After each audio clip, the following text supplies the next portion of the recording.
Jika tadi kita berbicara tentang sistem pemasaran secara sederhana, kali ini kita akan membahas tentang sistem pemasaran modern. Nah, yang main dalam sistem pemasaran modern ini kita bagi menjadi yang namanya elemen-elemen. Nah, jadi apa elemen itu? Elemen itu adalah bagian terkecil dari suatu sistem. Nah, jadi di sini itu adalah apa? Pelaku-pelakunya. Nah, di mana di dalam sistem pemasaran modern ini ada 5 elemen. Ada pemasok, ada perusahaan atau pemasar, dan juga ada rival atau pesaing, kemudian perantara pemasaran, dan juga pengguna akhir. Nah, jadi pertama adalah pemasok. Nah, seperti yang kita ketahui, pemasok adalah mereka yang memberikan apa? Bahan mentah lah. Bisa bahan mentah ataupun mungkin produk yang perjualbelikan oleh sebuah perusahaan dan juga pesaingnya kayak gitu. Nah, jadi di sini perusahaan yang tadi mengolah bahan mentah ataupun mengolah produk yang mungkin perlu buat labelnya, mereka bisa langsung menjual produknya bisa langsung ke pengguna akhir atau melalui perantara pemasaran kayak gitu. Nah, dan tentu saja untuk supaya perusahaan atau pesaing tadi bisa langsung ke pengguna akhir, maka dia perlu dukungan dari lingkungan atau environment.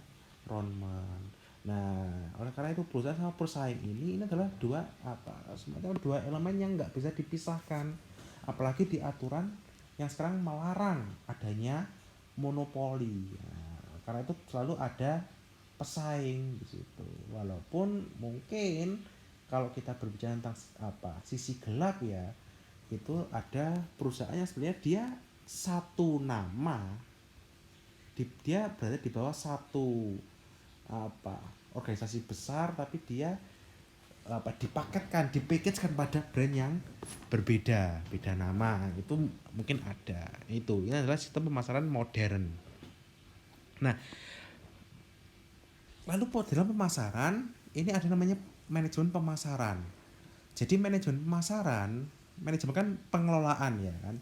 Jadi di sini adalah seni ataupun ilmu untuk memilih target pasar atau pelanggan dan membangun hubungan yang menguntungkan dengan target pasar atau pelanggan. Nah, kalau tadi kita udah tentang pemasaran secara umum, di sini kita ada pengelolaannya.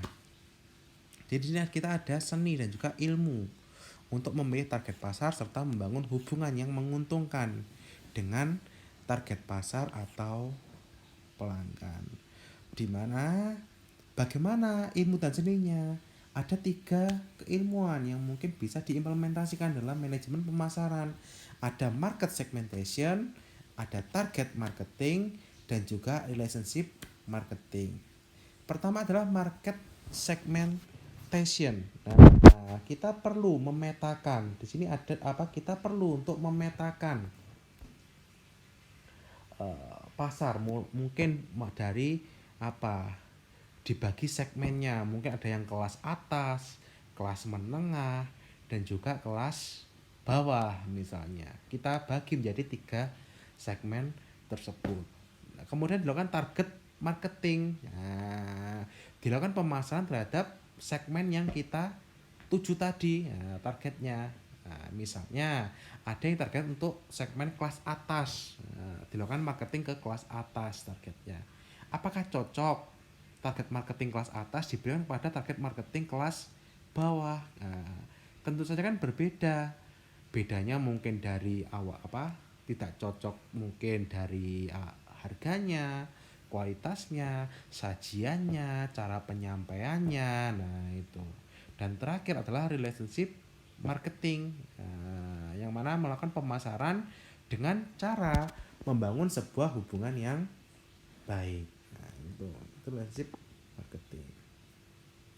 Nah, strategi pemasaran dan apa berkaitan dengan strategi pemasaran. Jadi strategi pemasaran itu dapat digerakkan oleh pelanggan. Nah, gimana caranya digerakkan oleh pelanggan? Pertama, dilakukan apa? Merancang strategi pemasaran yang unggul. Jadi di sini mula-mula perusahaan harus memutuskan siapa yang akan dilayani. Nah, jadi harus tentukan nih siapa yang akan dilayani. Ya, terus ya kembali lagi berkaitan dengan targetnya, target customernya siapa. Nah, ditentukan siapa yang harus dilayaninya kayak gitu.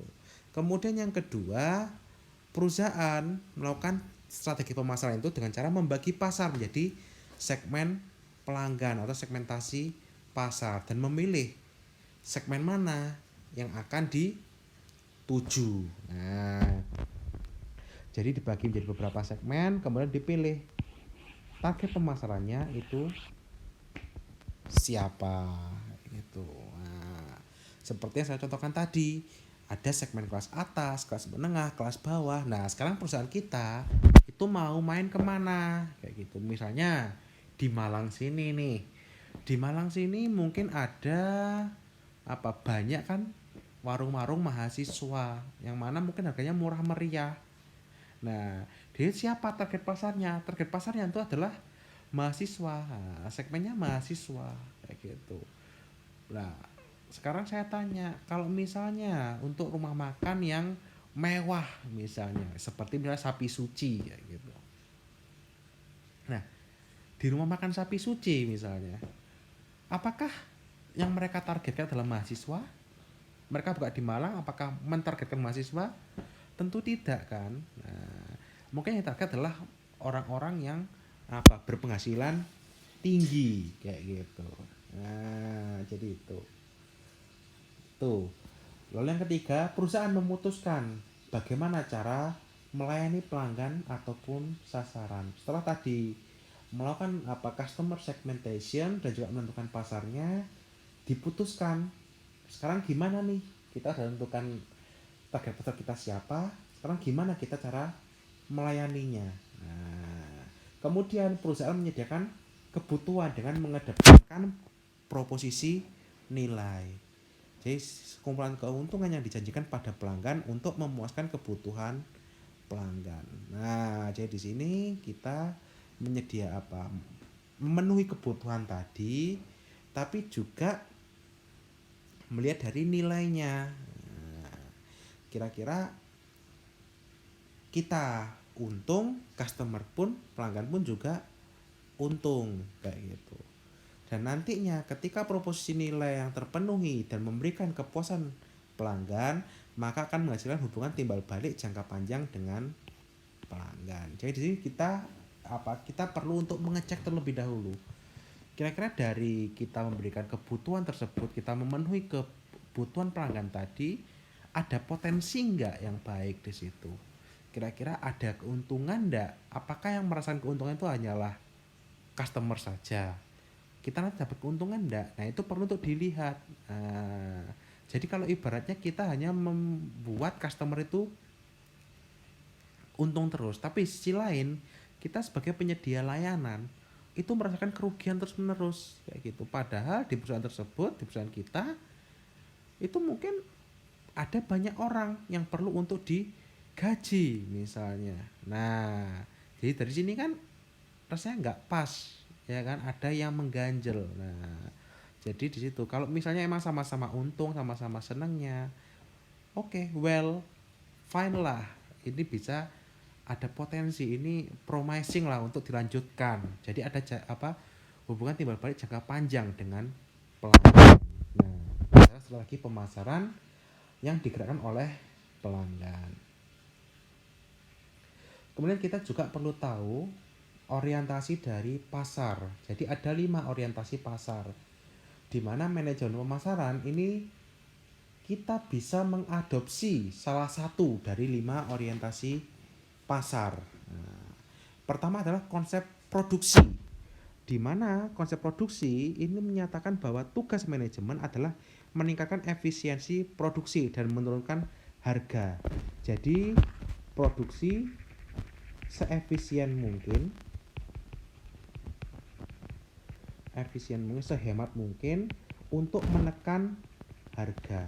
Nah, ini yang dilakukan oleh mungkin beberapa mobile atau handphone yang dijual speknya mungkin kayak RAM-nya tinggi, gambarnya luar biasa, tetapi ternyata dijual dengan harga murah kayak gitu. Nah, mungkin di dalamannya itu bisa dibandingkan mereknya. Nah, ini tadi konsep produksi. Jadi produksinya seefisien mungkin, sehemat mungkin supaya harga menjadi semurah mungkin. Lalu yang kedua adalah konsep produk, di mana ini menyatakan bahwa konsumen itu menyukai produk yang menawarkan kualitas, kinerja, dan fitur inovatif terbaik. Karena itu hanya diperlukan sedikit usaha promosi. Nah, jadi di sini nggak perlulah pakai promosi yang besar-besaran, yang luar biasa. Cukup diberi embel-embel ini ada kemampuan A, B, C, D. Nanti konsumen dia langsung akan tertarik. Nah, ini mungkin seperti yang dilakukan oleh si ini Apri Kroa gitu. Nah, mungkin konsumen suka dengan kualitas kinerja dan juga fitur inovatif terbaik. Karena itu mungkin mereka promosinya nggak jor-joran, mungkin mereka hanya dengan satu video, nggak banyak bicara, tetapi langsung menampilkan sesuatu yang yang keknya lah, kinian seperti itu misalnya. Lalu yang ketiga, konsep penjualan. Nah, di konsep penjualan ini konsumen tidak akan membeli produk organisasi kecuali organisasi mengadakan penjualan dalam skala besar dan juga usaha promosi. Nah, jadi di sini ada namanya mungkin semacam mass production dan juga ada promosi besar-besaran supaya konsumen itu tertarik kayak gitu. Nah, dan ini mungkin dilakukan oleh mereka yang masih baru masuk ke dalam industri tersebut. Lalu ada konsep pemasaran, yang mana pencapaian tujuan organisasi itu tergantung pada penentuan kebutuhan dan keinginan target pasar dan menghantarkan kepuasan yang diinginkan secara lebih efektif dan efisien daripada pesaing. Nah, jadi di sini dia target utamanya ini adalah dari kebutuhan dan juga keinginan target pasar.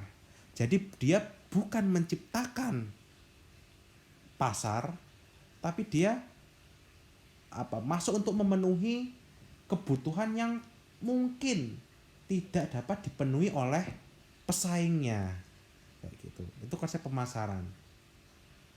Nah, jadi itu memberikan sesuatu yang lebih ketimbang pesaing. Nah, ini seperti yang dilakukan oleh DHL dulu. Nah, di mana proses pengantaran barang ketika itu orang yang mengirim paket, dia kan nggak bisa melacak di mana lokasi barangnya saat itu. Kemudian DHL melakukan inovasi untuk memenuhi kebutuhan tersebut kayak gitu. Nah, itu konsep. Kemudian promosikan lah. Nah, itu konsep pemasaran. Dan terakhir adalah konsep pemasaran berwawasan sosial. Nah, jadi di sini mencoba untuk menghasilkan kepuasan pelanggan dan kesejahteraan sosial jangka panjang, dan itu semua menjadi kunci untuk mencapai tujuan perusahaan dan memenuhi tanggung jawabnya. Nah, ini mungkin seperti melalui dana-dana sosial misalnya. Nah, pemberian dana sosial gitu. Oke. Jadi itu. Jadi di dalam strategi pemasaran, setelah kita tadi melakukan targeting kepada customernya siapa, kemudian kita rencanakan hingga langkah-langkah terakhir, maka kita juga perlu menentukan kira-kira pendekatan dari organisasi kita nanti itu menggunakan orientasi yang mana kayak gitu. Nah, mungkin kalau misalnya kita memilih salah dua dari orientasi pasar ini mungkin. Jadi menurut saya rasa, correct me if I'm wrong ya di sini. eh Sepengetahuan saya kita bisa mengkombinasikan ke 5 orientasi ini. Di mana mungkin tapi ada mungkin beberapa orientasi yang tidak bisa digabungkan. Nah, misal di sini di konsep produksi. Mungkin di konsep produksi kita juga bisa apa eh kombinasikan dengan konsep penjualan misalnya. Nah, itu mungkin bisa saja terjadi. Oke. Jadi itu sesi kedua dari perkuliahan kali ini. Oke, kita lanjut di sesi ketiga berikutnya. See you on the next video. Bye.